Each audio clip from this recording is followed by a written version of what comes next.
Oke, assalamualaikum warahmatullahi wabarakatuh. Selamat pagi, selamat siang, selamat sore, selamat malam, dimanapun kalian berada. Oke, back to Muda Berdampak Official. Asik. Kita punya platform Muda Berdampak. Nah, jadi gini Pres, jadi secara tidak langsung kan kita muda tuh nggak cuma rebahan, tapi juga bermanfaat dan berdampak bagi sekitar. Nah, salah satunya langkah kecilnya ya kayak ginian nggak sih? Asik. Oke, sebenarnya tema yang sekarang kan apa? Bergerak berdampak. Asik. Wes nganu wes sinkron sih kayaknya Mas. Collab terus sih kayaknya. Oke. Bisa ini kita collabkan. Iyalah. Sebelum kenalan dulu kita. Oke. Kalau pada yang belum kenal gitu. Oke, berarti sebelumnya langsung saja tak kenal maka tak sayang. Oke. Asik. Walaupun kalian sudah kenal sama saya artis duta. Enggak. Si dunia duta. Duta pertanian. Duta pertanian jelek banget kan? Pas sesuai. Dunia pertanian. Oke, semuanya perkenalkan nama aku Muhammad Arif Furqon, biasa dipanggil nama panggungnya Arif, dari Duta Inspirasi Indonesia Batch 16 dan sekarang menjabat sebagai Duta Duta Stop Boros Pangan Pemerintah Kota Salatiga di Spangtan Salatiga, dan juga sebagai Chairman Ikatan Mahasiswa Kendal UIN Salatiga. Monggo. Aku perkenalkan ya. Perkenalkan ya. Aku Miftah Khairuddin, mantan mahasiswa. Sudah mantan sekarang ya. OTW mahasiswa lagi. Amin. Kerjaannya lagi menapaki tangga kehidupan Asik. setelah lulus perkuliahan. Enggak nikah, Mas? Enggak nikah. Masih muda. Berdampak dulu baru nikah. Oke, siap. Ada calonnya? Insya Allah. Semuanya. Running. Oke, nggak perlu tahu banyak tentang aku karena yang penting kita di sini bersama dengan orang yang luar biasa. Oke, narsum yang luar biasa. Oke, siapa dia? Monggo. Perkenalkan. Oke. Perkenalan sendiri aja sih. Mandiri ya. Oke, baik. Perkenalkan, saya Rizky Firmansyah. Mungkin di kalangan mahasiswa atau di UIN Salatiga. Saat ini saya menjabat sebagai Ketua Umum Dewan Eksekutif Mahasiswa UIN Salatiga tahun 2025. Pak Presiden berarti Mas. Presiden. Luar biasa. Baru presidenan. Tangan kanan Prabowo. Siapa? Kayaknya mulai menjelang masa cacat politik. Di sini kita akan nanti ngobrol tentang kepemimpinan, keorganisasian. Berhubung kita juga dengan orang yang aktif, orang nomor satu di UIN Salatiga ini, presidennya mahasiswa UIN Salatiga, beliau Pres Kiki ya, Pres Rizky.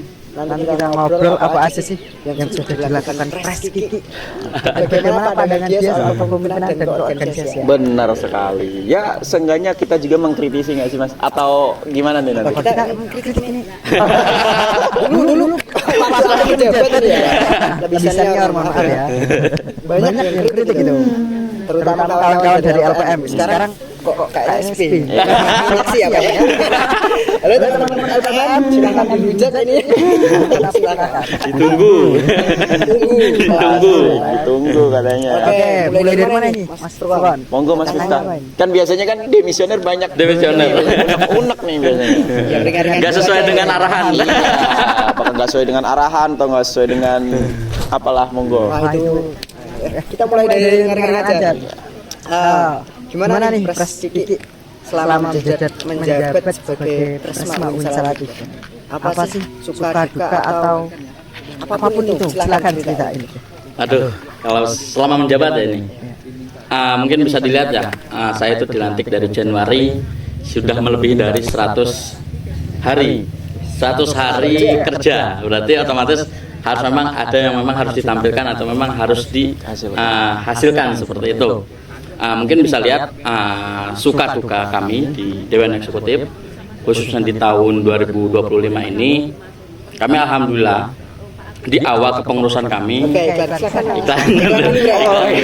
Ini sajanya terima kasih. Mau ikut podcast mungkin Masnya? Enggak usah. Repotin nanti. Makasih semuanya Mas, sama-sama. Terima kasih. Silakan Mas Bro.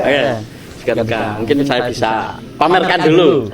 Pamerkan dulu hasil kegiatan kami di Dewan Eksekutif ini di awal kepengurusan kami. Alhamdulillah kami waktu itu sejak lama setelah menjabat, setelah dilantik, di Januari awal kami melakukan gerakan yang memang ini sangat berpengaruh di dunia perguruan tinggi keagamaan Islam. Tapi bukan hanya PTKN, tapi semua perguruan tinggi yang ada di Indonesia.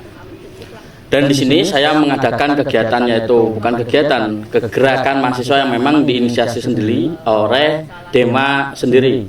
Itu kami melakukan gerakan unjuk atau penyampaian aspirasi di muka umum di depan gedung DPRD Kota Salatiga. Demo. Ini langkah kita awal. Kepada Pak Polisi ini ya, kalau demo lagi langsung ajak ngopi. Nama saya sudah di mana-mana. Sudah dicatat di Intel. Lanjut, Bro. Oke. Baik, di sisi lain, karena memang mungkin bisa saya kenalkan juga, kabinet kami itu adalah bergerak berdampak. Yang mana bergerak berdampak ini adalah suatu inisiasi kami di Dema tahun 2025 ini. Untuk bergerak berdampak di sini yang memang perlu diketahui, di sini kami melakukan sebuah kegiatan atau melakukan sebuah gerakan yang memang diharapkan semua hasil-hasil kinerja kami itu bisa digerakkan dan memang harus ada hasil yang memang nyata berdampak untuk semuanya. Contoh yang memang dampak-dampak yang memang dari kegiatan kami yang waktu itu demo, alhamdulillah kami dari segi efisiensi anggaran di organisasi kemahasiswaan itu sama sekali tidak ada pemotongan anggaran untuk melakukan kegiatan kami di organisasi kemahasiswaan UIN Salatiga itu tersendiri. Di sisi lain kami juga dalam kabinet ini di bulan puasa kami melakukan kegiatan-kegiatan sosial yang memang kegiatan sosial ini sangat berdampak untuk mahasiswa UIN dan memang masyarakat sekitar. Kami melakukan kegiatan Ramadan altruistik yang mana Ramadan itu bisa kita lakukan dengan belajar, berjuang dan memang bisa juga dikatakan dengan kegiatan-kegiatan sosial seperti itu. Oke. Itu ya. Tapi anggaran lainnya terefisiensi nggak, Mas? Katanya aku baca nih ya di Dema itu, aku juga baca-baca nih. Dari 160 miliar anggaran UIN Salatiga turun jadi 130 miliar. Ya. Wah, banyak yang dikorbankan. Banyak dikorbankan. Walaupun anggaran Ormawa tidak jadi dikorbankan. Tidak jadi dikorbankan. Karena sudah demo.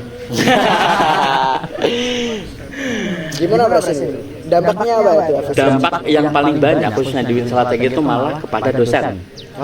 Dari anggaran penelitian itu kemarin kami dapat info itu dihilangkan seperti itu, sama sekali tidak ada anggaran untuk penelitian. Di sisi, ya. Berdampak juga pada pendidikan kan? Ya, itu berdampak sama pendidikan, jadi kegiatan-kegiatan. Tapi ada satu hal yang memang ini belum kami selesaikan dan ini sebenarnya udah di akhir-akhir semester akhir juga. Kami sebenarnya menginisiasi untuk menghilangkan WFA itu. Jadi semua aktivitas atau akademik itu di hari Jumat itu diliburkan. Bukan diliburkan, jadi kerja from home di rumah. Tapi gak kelihatan kerjanya ketika ingin ini ada kegiatan-kegiatan atau ingin memasukkan seperti kegiatan organisasi di aktivitas itu malah gak kelihatan. Jadi kayak itu udah libur aja, cuma Sabtu Minggu seperti itu.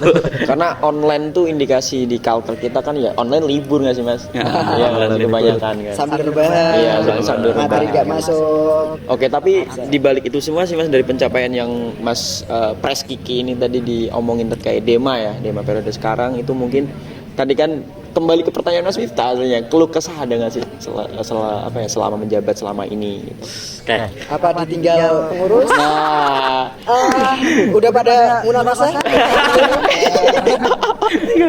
Gimana keluh kesahnya? Banyak sebenarnya keluh kesah itu ya. Nah, sebagai pribadi saya, tapi memang sudah menjadi sudah menjadi tantangan saya sendiri, khususnya memang waktu saya mencalonkan ada beberapa yang memang harus siap menerimanya seperti itu. Kalau saya kami lakukan di sini, mungkin bisa atau demisioner kami juga di Dema ini sudah berpengalaman lah terkait keluh kesah, yaitu pertama memang kepengurusan yang memang ini menjadi hal yang sangat urgent dalam kita melakukan sebuah gerakan atau kinerja.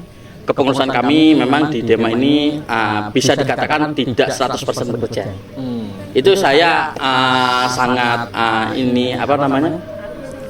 sangat melihat kepengurusan kami ada sekitar 80% yang memang bekerja, tidak 100% seperti itu. Bisa lihat. Ya karena kita melihat di Dema pun karena memang tidak menutup kemungkinan itu adalah sebagian adalah jabatan politik juga. Nah ini sangat-sangat ya. Titipan pasti itu. Sudah pasti. Nanti viral ini ya. Viralkan. Ada pengurus titipan. Itu jabatan politik atau komunikasi politik. Nah, ini kemerosotan kami dan ini sangat diwanti-wanti. Seperti memang kami masih banyak agenda-agenda yang memang perlu diselesaikan dan kami perlu 100% kepengurusan yang memang bekerja. Tapi di sisi lain, saya bahasanya bukan ditinggalkan karena ini komitmen. Banyak teman-teman saya atau teman-teman seperjuangan di kabinet yang memang sudah mulai sidang atau selesai, khususnya di angkatan saya sudah banyak. Tapi ini tidak menutup kemungkinan kemerosotan di kinerja kami. Mereka mempunyai komitmen tersendiri. Insya Allah tetapan ketika memang mereka walaupun sudah wisuda atau selesai, mereka tetap menemani kami asosiasi Dema sampai akhir periode. Mudah-mudahan itu. Mudah-mudahan ya. Bentar yang kemarin pengurusnya Pres Kiki yang sudah tetap temani. Kasihan ini loh sambatnya di Demis ini. Saya juga pernah. Lebih berpengalaman. Sudah berpengalaman ya. Sudah berlalu gitu. Oke, mengenai itu tadi Bras, kan banyak yang pengurus yang mungkin tidak 100% bekerja optimal ya. Itu kita juga melihat di kalangan mahasiswa sendiri secara umum, banyak mahasiswa yang sekarang antipati dengan organisasi. Mereka Apatis. ikut organisasi itu buat apa sih? Yes. Mending ya kuliah aja. Mending ya kalau kuliah di dalam kelas fokus akademik, prestasi akademik. Ya kalau sekedar kuliah pulang gimana tuh Pres? Nah mungkin, nambahin juga nih Mas, kan secara tidak langsung kan apa ya, ya dengan realitas yang seperti itu, maksudnya dari Pres Kiki sendiri tuh ada strategi nggak sih kayak menarik minat mahasiswa tuh gimana gitu? Nah, apakah kayak kemarin seminar digratiskan? Ada embel-embel ya donasi. Iya. Untuk kegiatan sosial. Atau esertif atau bagaimana? Oke. Sebenarnya menanggapi hal ini terkait mahasiswa yang apatis atau apalagi di 2000-2000-an ya. Iya. Dari 2000-2000-an ke atas itu memang kita lihat terkait mahasiswa yang memang melihat kita di Win Salatiga banyak sekali memang apatis terhadap organisasi yang menginginkan mereka adalah kuliah pulang dan tapi di sisi lain kita harus usun kuliah pulang mereka itu apakah memang ada lagi kerjaan yang lain atau bagaimana seperti itu. Untuk mengantisipasi hal itu terkait organisasi kemahasiswaan agar memang lebih aktif, lebih berdampak khususnya di Win Salatiga, kami memang awal mula itu memang harus perubahan mindset. Itu khususnya di sini insya Allah kami di PPAK tahun 2025 ini sedang running, kami sudah berjalan. Poin utama kami dalam melakukan perubahan-perubahan itu kami ingin merubahkan mindset dari pada mahasiswa baru itu tersendiri. Karena ketika memang mindsetnya sudah berubah dan bisa dikendalikan, itu akan sangat berdampak ketika memang mereka sudah berjalan ke semester selanjutnya seperti itu. Tapi di sisi lain kita juga harus benar-benar mengantisipasi masukan atau yang memang gak tahu musuh atau gimana ya. Terus jangan aktif organisasi kemahasiswaan, gak penting, gak guna. Nah, itu kita di sisi lain harus mengantisipasi itu dan antisipasi yang kami lakukan adalah memperlihatkan kegiatan kami agar memang benar-benar kegiatan kami itu bisa berdampak untuk Win Salatiga seperti itu. Khususnya memang kami di lingkungan Win Salatiga selain masyarakat di sekitarnya seperti itu. Udah mau PBAK aja. Iya. Dulu waktu zamanku rame-rame PBAK. Digeruduk. Berarti nanti Dema ini lewat PPAK ya, bagaimana mengubah mindset mahasiswa baru agar lebih aware terhadap organisasi mahasiswa. Nah ini juga Pres, dulu itu yang tak kritik ya dari organisasi. Walaupun saya juga pelaku organisasi, tapi saya juga mengkritik organisasi. Saat ini itu lebih banyak event organizer daripada gerakan-gerakan mahasiswa. Bagaimana dulu itu organisasi mahasiswa menjadi inspirasi gerakan mahasiswa untuk membela, menyuarakan kaum mustadafin. Wah, kita pakai bahasa yang agak idealis. Itu gimana ini, Bras? Semakin kesini sepertinya organisasi semakin bergeser sebagai EO. Bener banget. Oke. Itu sudah terlihat ya, atau pengen apa seperti itu. Terkait hal itu, menurut saya sendiri itu tergantung sudut pandang. Sudut pandang bagaimana ada yang memang memandang organisasi kemahasiswaan, entah itu di eksternal maupun internal, memang harus aktif lagi di gerakan. Bagaimana kita mengaspirasikan hal-hal yang memang perlu disampaikan kepada pemangku kebijakan. Tapi di sisi lain, gerakan-gerakan mahasiswa itu malah bisa juga disuuzoni oleh pihak-pihak yang memang tidak bertanggung jawab. Wah, ini gerakan bayaran. Kenapa nunjuk saya ya? Ini gerakan bayaran. Bayaran nggak, Bras? Oh, no budget nih. Kita ngemis-ngemis ke dosen buat minta akomodasi. Nah, itu yang memang orang-orang yang tidak bertanggung jawab. Seperti itu biasanya gerakan-gerakan mahasiswa itu dibayar. Tapi di sisi lain untuk mengantisipasi, kami khususnya di Dema, kita memberikan gerakan-gerakan yang memang agar lebih elegan. Di mana elegan di sini kita melakukan tahapan-tahapan, kita melakukan audiensi terlebih dahulu, bagaimana permasalahan ini bisa selesai secara komunikasi dengan pemangku kebijakan seperti itu. Nah, di sisi lain ketika memang sudah tidak ada rasa empati lagi daripada pemangku itu, apa boleh buat, apa yang memang harus kita lakukan ketika memang suara kita tidak didengar. Mungkin teman-teman Pak Demisioner sudah tahu, apalagi Pak Duta, Mas Duta sudah tahu yang memang harus kita lakukan ya. Kita turun ke jalan seperti itu. Nah, ini ada kasus baru hot nih. Apa Oh, tuh? Mas, tadi sebelum kita mulai dia sambat ini, Mas Furqan. Yang apa, Mas? Itu ada. Oh, Kemarin pasang-pasang itu. Pasang-pasang. oh iya sih. Sudah Mas. pasang Jadi, apa sih? jadi kan itu kan yang ada emang mungkin nggak tahu ya viral atau enggak, tapi emang agak gencar sih. Fakultas lain juga, teman-teman saya juga tahu itu terkait ini sih, Mas. Jadi ketidaksinkronan antara LP2M dengan fakultas gitu. Nah, itu kan di sana seharusnya ada peran Ormawa di sana yang menjembatani lah seenggaknya. Entah itu Sema, entah itu Dema, ya terkhusus Sema itu sendiri. Nah, itu kalau menurut dari Pres sendiri gimana? Terkait yang hot ini, yang ramai itu sebenarnya dari kemarin kita sudah melihat dari berbagai kebijakan, dan kami juga sudah menganalisis terkait kebijakan ini antara LP2M dan semua fakultas itu tidak sinkron. Ya. Contoh di fakultas saya sendiri, di Fakultas Syariah itu memang ada sebagian memang menguntungkan karena memang angkatan 22 itu sudah magang, tinggal running di KKN, yang magang itu angkatan 23. Memang kalau di Fakultas Syariah itu udah ideal, tapi memang nggak tahu di fakultas yang lainnya seperti itu. Tapi di sisi lain, ini kebijakan ini sangat tergesa-gesa.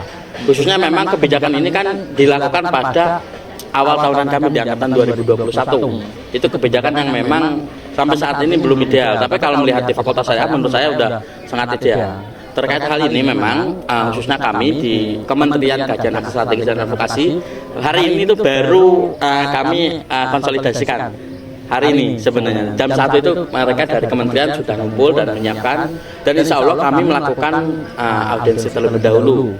Insya Allah yang kami ingin mengundang LP2M dan semua dekan atau yang mewakili Wadik 1 terkait hal ini, agar memang semua sinkron melihat ini sangat terganggu juga pada kami terkait keorganisasian organisasi kemahasiswaan yang aktif di situ. Ini sangat mengganggu untuk kegiatan kami juga.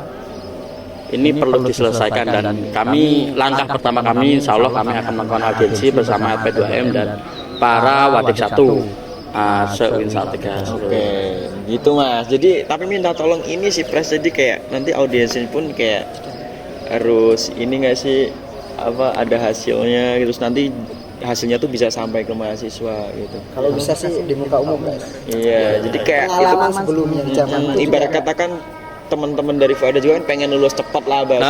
Tidak ingin dilama. Fuada lama ya. Makanya itu gimana gitu. Iya iya.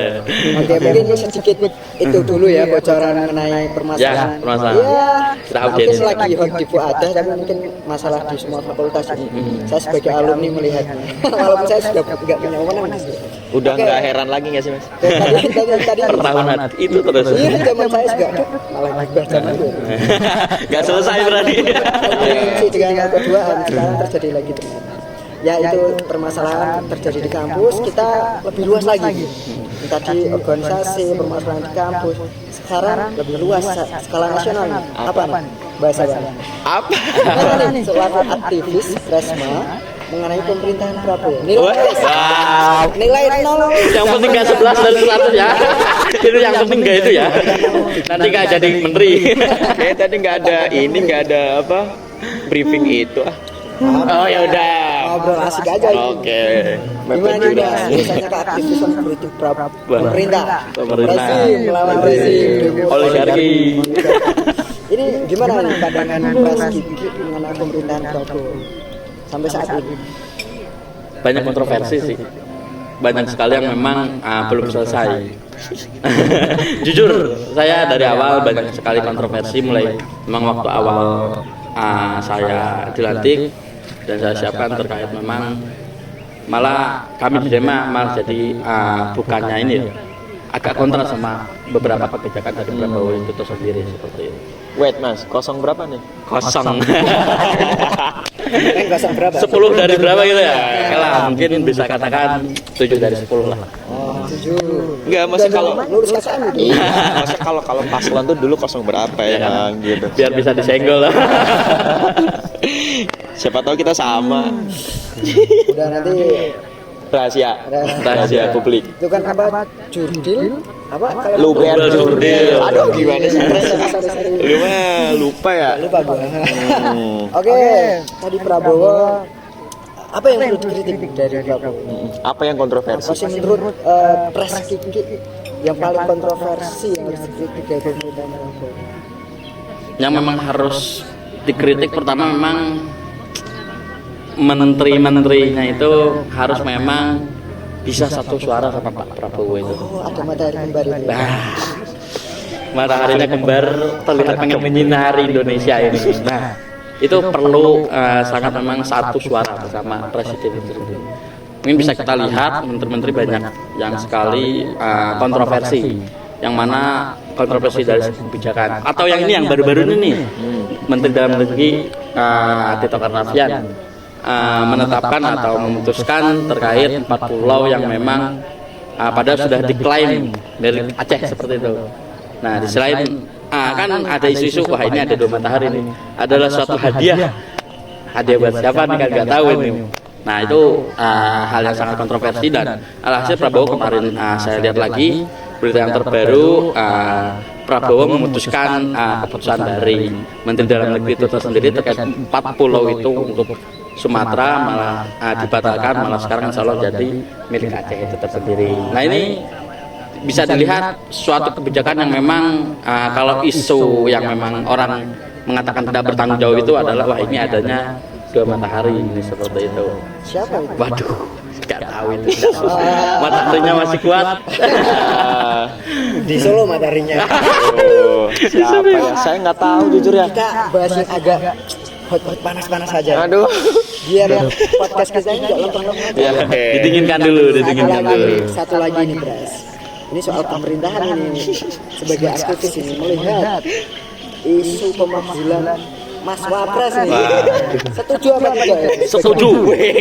Saya sangat setuju. Luar biasa. Karena melihat dari pencalonan Mas Wapres ini sangat kontroversi seperti itu. Dari mulainya pencalonan itu ya. Kita lihat keputusan MK dan itu sudah cacat hukum sebenarnya. Dan sampai ketua MK atau pamannya atau siapa gitu. Ya. Pamannya seperti itu kan sampai disanksi sudah jelas cacat hukum dan kecacatan hukum itu tidak ditindaklanjuti sampai sekarang. Itu perlu sangat ditindaklanjuti seperti itu.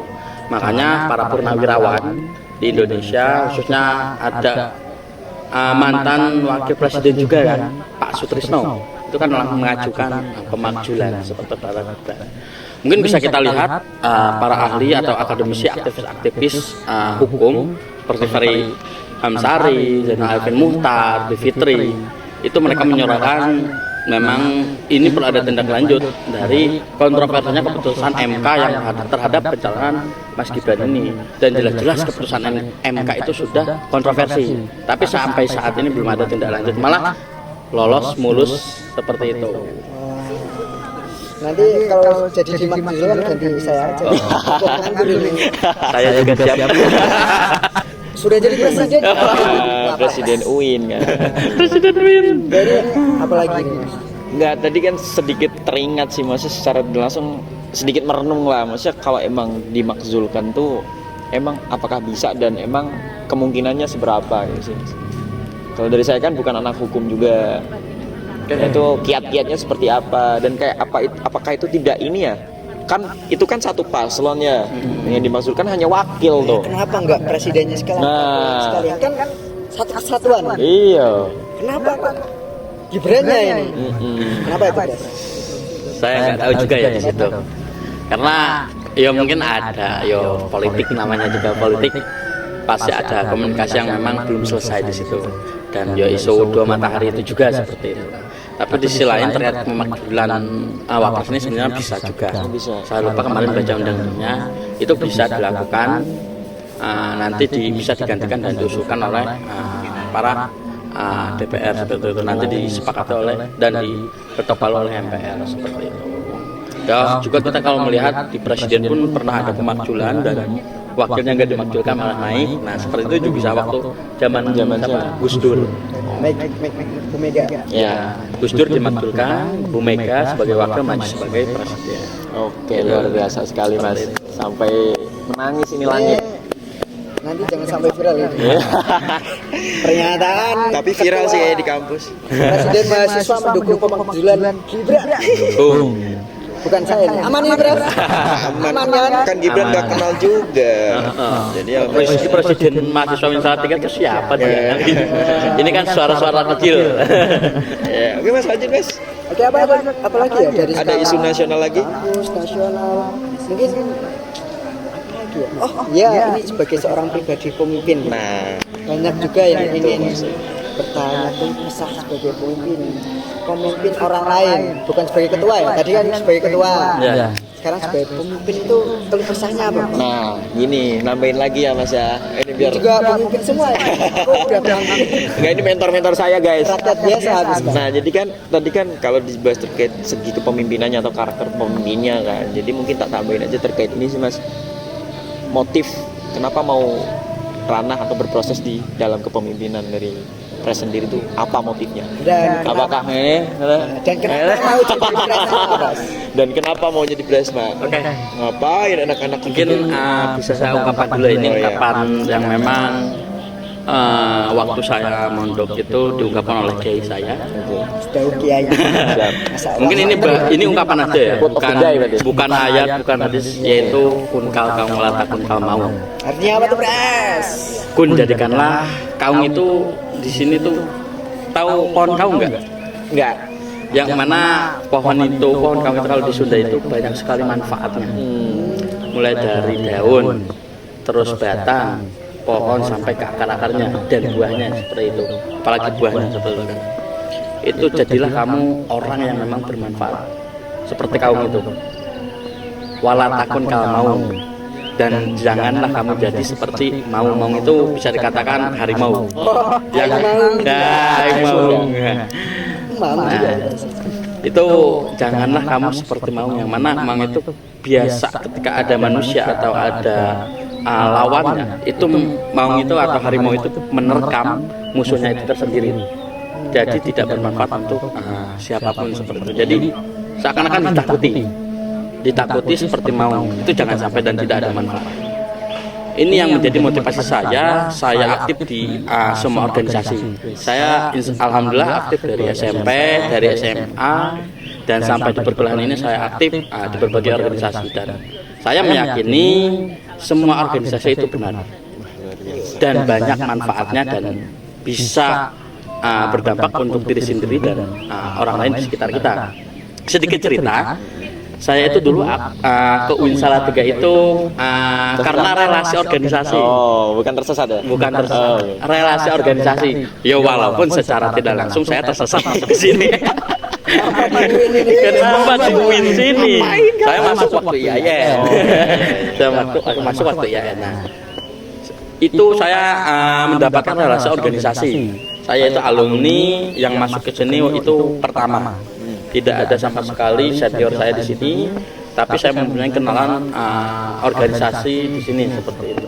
Dan alhasil saya aktif di sini, saya berproses di sini di UIN Salatiga sampai saat ini, dan saya teruskan perjuangan ini terkait kepemimpinan saya, dan alhamdulillah saya sekarang diamanai di Dema UIN seperti itu.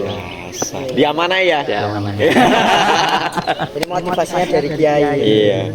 Apa tadi Mas? Diulangi Mas? Kun Fayakun. Apa tadi ya? beda itu.